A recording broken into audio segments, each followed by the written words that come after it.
Bamako, vendredi soir, l'ambassade de Russie au Mali a célébré avec solennité la journée du défenseur de la patrie.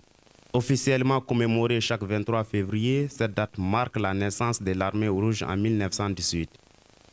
Au-delà des militaires, cet hommage s'étend au personnel de sécurité, aux médecins de guerre et aux anciens combattants. Lors de son allocution, l'ambassadeur Igor Gromyko a rappelé que cette fête incarne avant tout les devoirs sacrés de chaque citoyen, défendre sa nation en période de péril.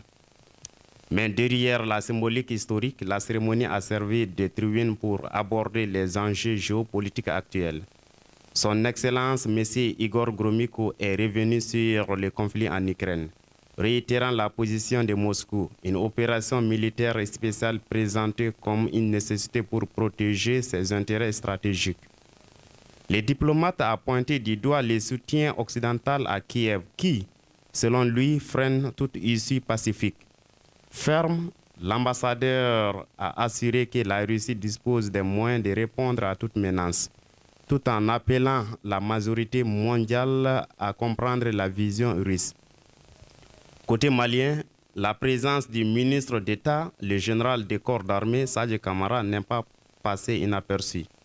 La commémoration du jour du défenseur de la patrie m'offre l'heureuse occasion de vous adresser mes sincères félicitations pour la tenue de cet événement ô combien important dans la vie d'une nation.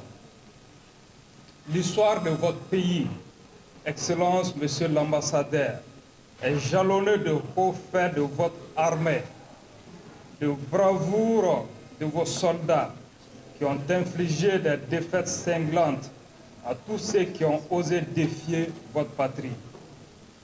Les grands conflits qui ont jalonné le XXe siècle, les actes héroïques de votre armée dans la défense de la patrie face à ces défis en sont le témoignage poignant.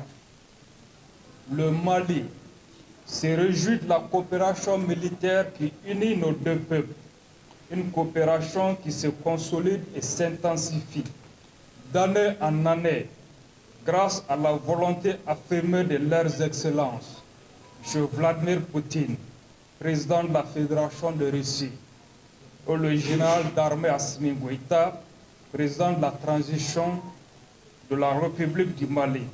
Le ministre de la Défense a salué la bravoure des forces russes, un geste qui confirme la solennité croissante du partenariat militaire entre Bamako et Moscou. La soirée s'est conclue par un toast à l'amitié entre les deux peuples, dans une atmosphère de fraternité affirmée.